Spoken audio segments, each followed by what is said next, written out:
Hey guys, how's it going? Hope you're doing well. My name is Crown, and today I'm going to read you some very interesting stories that I hope that you're gonna love. And now, without further ado, let's go!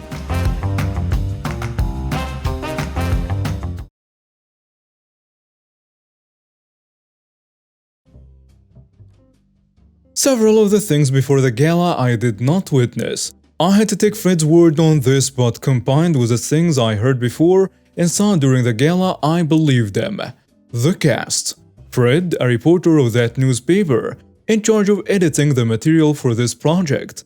Karen, leader of a charity that collects donations to help Afghan children and women in Afghanistan. Ken, Karen's nephew and one of the editors at the newspaper, one level higher than Fred but not his direct superior. Eva, leader of a charity that distributes donated uncooked food for a week to the ones in need. Me, a guest at the gala and a friend of Fred. Background. A few years ago, in a time when a large amount of refugees came to my country and many charity organizations focused their efforts on them. But there were still several charities focusing on senior citizens, children, poor people, animal help, and so on. To honor the organization helping the society and to raise awareness, the local newspaper started a contest for the best charity in the region. Each week they would bring an article on one charity, and in the end the readers would vote who was the best. After that, a gala was held, a short film on each charity was presented, and the audience and jury would elect their favorite. The three votes would be merged into one result. The final winner would receive a £5,000 donation for the charity. The build-up. Over the time all the charities were presented in a newspaper, only two major incidents happened. Karen started suggesting that charities not focused on refugees should be expelled, cause they are not following the needs of this time. Karen, supported by Ken, was ranting to the editors of the newspaper that Eva should be disqualified because this perverted guy is a racist. Eva's charity started to supply refugees with food in addition to the ones they already supplied. Everyone still got enough food and it was spread equally. No first come get best stuff. But after some refugees used their fest to get a place more at the front of the line, Eva split the handout day into 2 days, one for refugees and one for the other people in need. Both requests have been whipped away by the directors. After the articles, all charities supplied the newspaper Fred with videos of their work, and Fred came for a video interview.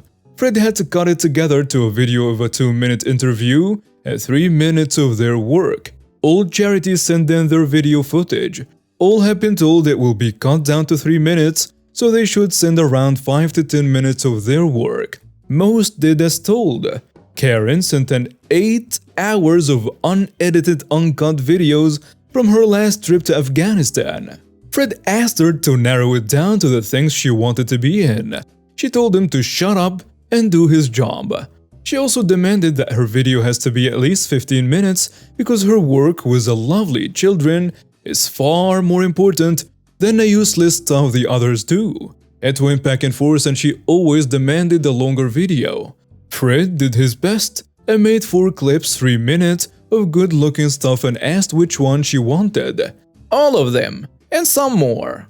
You missed some of the important stuff. You will not cut me down against these other organizations.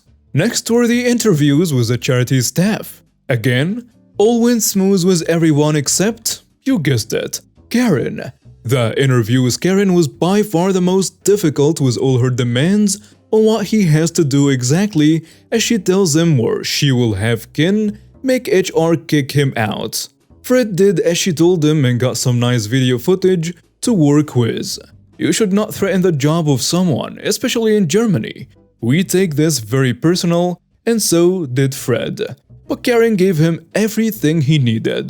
The day before the gala, Fred sent Karen 3 videos of 5 minutes lengths, 2 of 8 minutes lengths and 1 of 20 minutes lengths, and asked her which of these videos do you want to be played tomorrow evening. After 4 minutes he got the answer. The longest one, of course, as I have told you 1,000,000 times. Fred smiled, satisfied I guess. The gala. As you might know, if a series of content is presented to you, at the end the first one is more present in your mind than most others, and the last one is by far the most present in your mind. So the last presentation spot gets a slight advantage. And who would have guessed? Shortly before the gala, Karen demanded a new spot when her video should be played. She needed the last spot because she had an important video chat with the children earlier that evening. The time of the gala would be in the middle of the night in Afghanistan, so sure she was about to chat with the children. I came quite early and was greeted outside not by the organizers from the newspaper, but by Karen, explaining to every visitor how great her charity is and how important her help is for the lovely children. The gala started, all groups got presented and praised, and the videos came up. As demanded, the last one was Karen's video. The interview part was normal, but after the 2 minutes it went on was her explaining how much money she saves after giving up her flat and moving into the house that charity was renting as office and storage. It's illegal to live in a designated office. How the nice furniture were donations to the charity and too good to waste them. And that it's just fair since she quit her job for the charity and the money she pays herself each month is only slightly more than she made before. Then the work footage came up. First came a nice video of her surrounded by smiling, waving children, all perfectly lined up. Then a video of the same setting. Children not well organized. Her pushing them around very forcefully onto the places she wanted them. A boy moved from his spot and she hit him in the face. Stay on your place, you little rat. This has to be perfect. And stop crying or you get another one. The room was dead silence. You could have heard the butterfly sneeze if one had done so. Karen stormed out of the room shrieking, "This will have consequences." As you might have guessed, the audience and the jury voted her last place. The Fallout, a charity that taught refugees how to repair, donated bicycles that they could keep after repairing it, won the prize. Karen got fined for illegally living in a designated office building. The Office of Taxes checked her charity's paperwork and it came up. She stole a lot of money from that charity, enough to get it closed down. And she went to court. The result is not publicly known here, but she was no longer seen around. Ken tried to get Fred into trouble, but the directors stood on Fred's side. They just asked Fred to inform them next time and not pull such a stunt again. When I was a kid, I had this whistle that I got from my grandparents after they passed.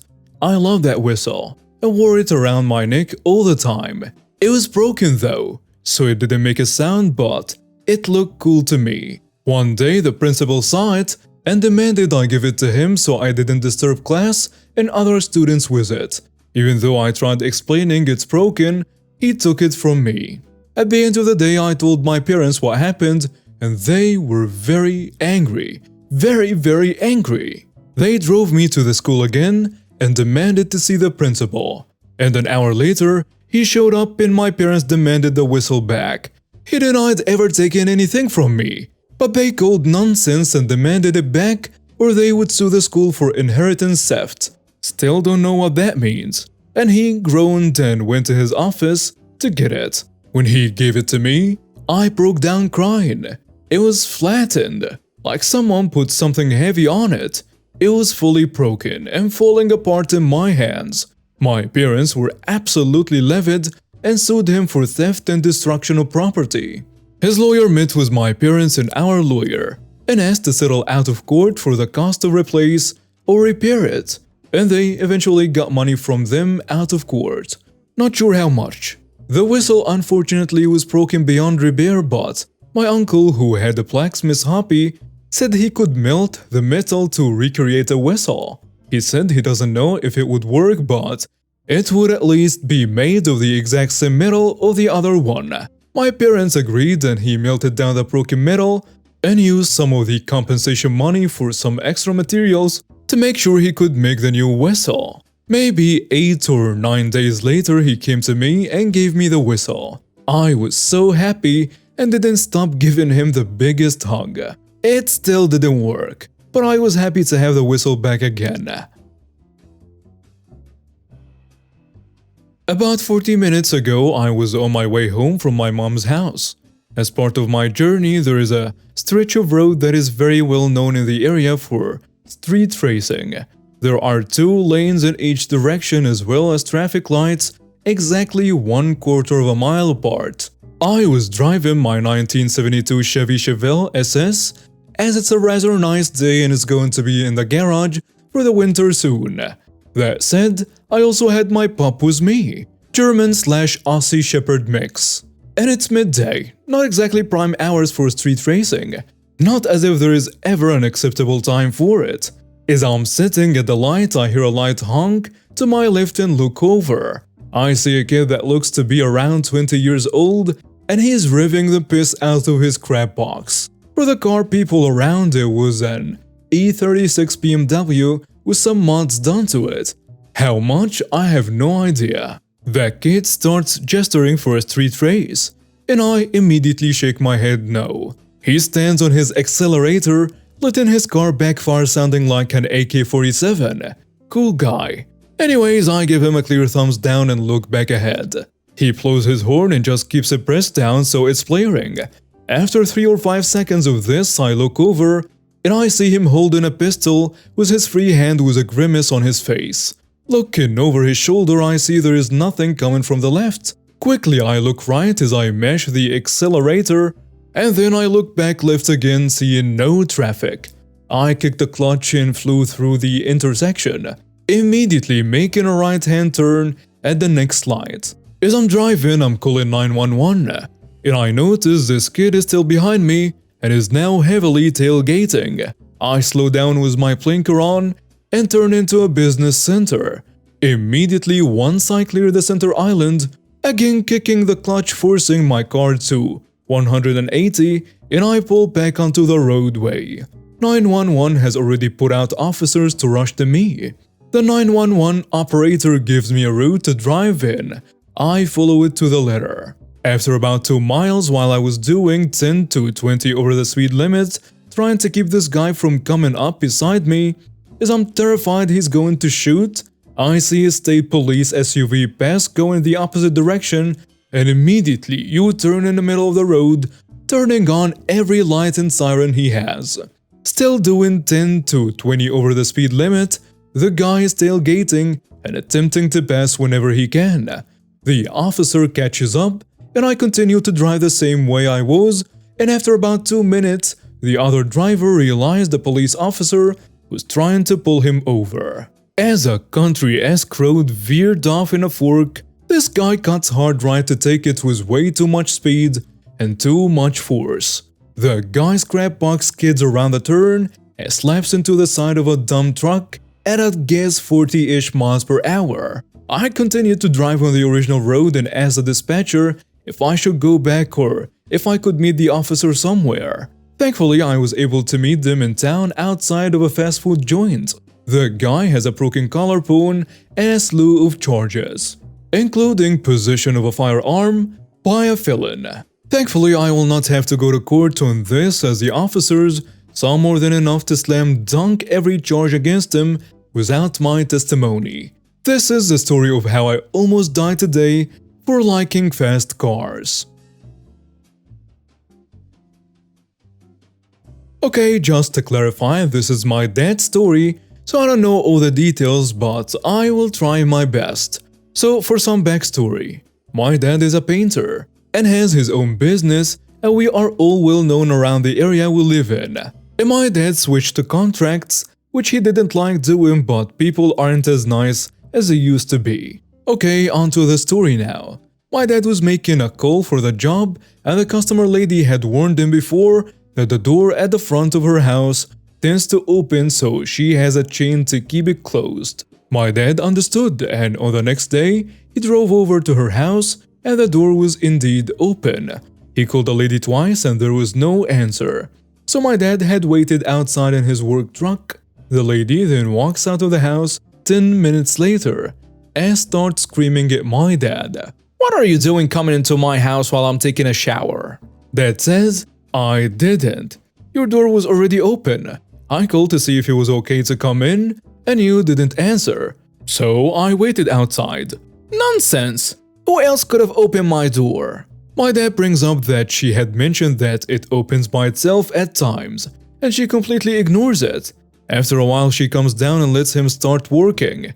Note, she has already signed a contract for a certain amount of money for the job. My dad was working on the deck and used the primer and then a layer of long-lasting paint. She came in and said, Why aren't you using the old paint? That's what we agreed upon. Besides, the paint I'm using will last longer than the paint that was here before. Yeah, but it doesn't look pretty. Well, you asked for white and not another color. She just huffs off and lets my dad finish with everything he needs to fix and paint in just 2 days. On the second day, she complains about how my dad didn't paint this or fix that, so he asks what he can do, and she points at something that they never even talked about. He convinced her that it wasn't in the contract, so she then pulled $1,000 on a check, saying, My friend has a painter friend who said this job isn't worth that much, so I'm not paying you the whole amount. Are you serious? You're gonna trust someone who didn't even see what's actually needed to be done, and not the guy working on your house? She just repeats what she said, so my dad decides to go to small claims court. Since she ignored the contract, she ended up paying $2,000 when she lost the case. Karen starts screaming at him when they are done at the court, so Dad tells her, You're so mentally and emotionally unstable. Just shove your words where the sun doesn't shine. My dad is good at his job, and I join him and get paid at times, and we always try to be nice and considerate to our customers. But this time we had to do something. We can't just be considerate to someone who tries to rip others off. I did an online order for a head thermometer from a big pharmacy chain for my husband to pick up since I've been getting sick a lot during my pregnancy. Too much information, but I'm sneezing, coughing, and overall a snotty mess. I don't have COVID, tested 3 times, so I figure it's some cold or something. Online it asks who is a pickup person. I entered my husband's name, then it asks for my billing information, all through my maiden name, which I do not use anymore. My husband treks to the store and calls me shortly after to tell me that they are refusing to give me the order because the name doesn't match. They are going by the billing address name, not the pickup name. I haven't used that name in years. Even with a picture of my ID, they refuse to give it. And he warns the staff I'm very sick and still demands I come in. There is no way for me to cancel. I have to wait over 2 weeks for the order to process through for a refund. Well, I guess I have no choice then. I waddle into the pharmacy, 7 months pregnant, sneezing and coughing up a storm. Her coworker is looking at me like I'm a bug, and I couldn't care less at the moment. Not a single employee wearing a mask. They wanted the sick customer to come in and put themselves and other customers at risk. Got it. Insanity. Thank you for watching and see you next time.